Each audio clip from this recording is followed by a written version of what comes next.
Thank you very much for being invited to the Istanbul Economic Summit. And if we can turn on perhaps a slide I brought with me, we can also see what I'm about to talk about. One of the great challenges facing us today, of course, is the decarbonization, the challenge with the global heating, and to displace the fossil fuel. Thank you.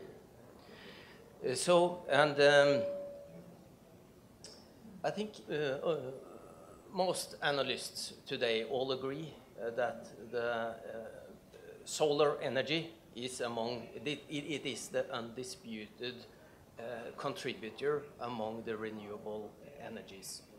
And now the cost of solar panels has come down dramatically, and we will see tenfold, 100-fold installations of solar energy plants. So then, of course, the challenge is where to put all these hundreds of millions of solar panels.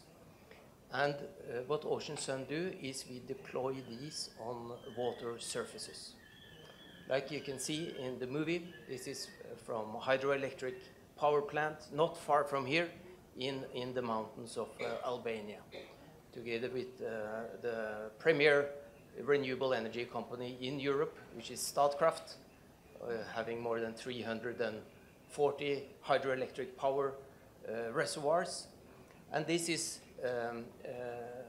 not only can these type of systems be deployed on the lakes and reservoirs, but also along the coast on salt water and tap them directly into the city grids. And being in Turkey, tremendous good solar radiation and a good place to develop this kind of systems. And I believe now Turkish government also will look into this and see the potential of using this technology on just covering a small fraction of the available water surfaces. So this is our, I would say, our main message from Norway here in this panel, and the look at the possibility. Technology is there, financing is also there, and now I think it's much up to governments, legislation, and so on to provide, to give this a chance to make a tremendous impact in the decarbonization. Well, I can speak for private sector.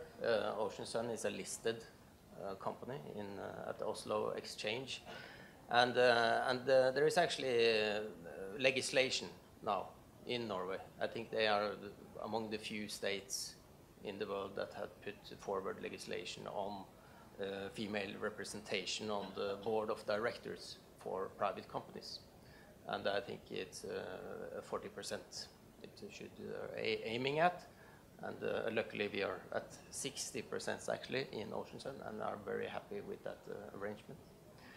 So, but I would also like to come back a little bit on what Nina mentioned. I think it starts at the school, university, and encouraging girls and women to study also the engineering subjects, and being in a, I would say, a little bit male-dominated sector in industry. But this is coming along strong in Norway. I think it's been quite successful in that area, recruiting a lot of, and it's popular with renewable energy, starting to be, yeah. And as an employer, we seek actively out female engineers and that, or other occupations that can contribute to the company. It brings so much value, diversification, and not only gender equality, but also cultural and other diversification in a company is crucial for business success internationally. We foremost is an export company. We normally travel to Turkey to sunbathe and catch some vitamin D.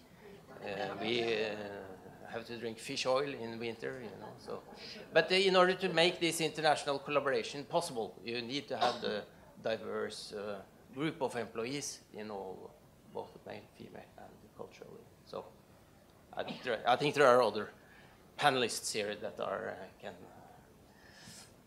more on the subject.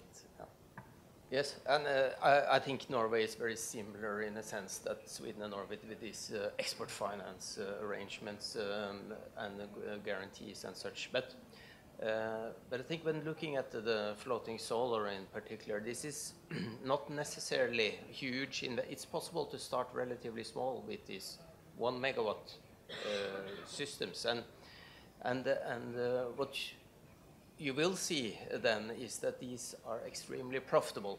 And you mentioned the diesel generators, and that it's 10 times higher the cost of power from almost from a diesel generator. So these things will come on a purely driven by, not necessarily driven by sustainability, but just the sheer cost of energy. So this will be very much market driven, I believe. But of course, governments and finance institutions can accelerate this and initiate it. And I think also the licensing and to set aside plots on water surfaces to allow the markets to operate.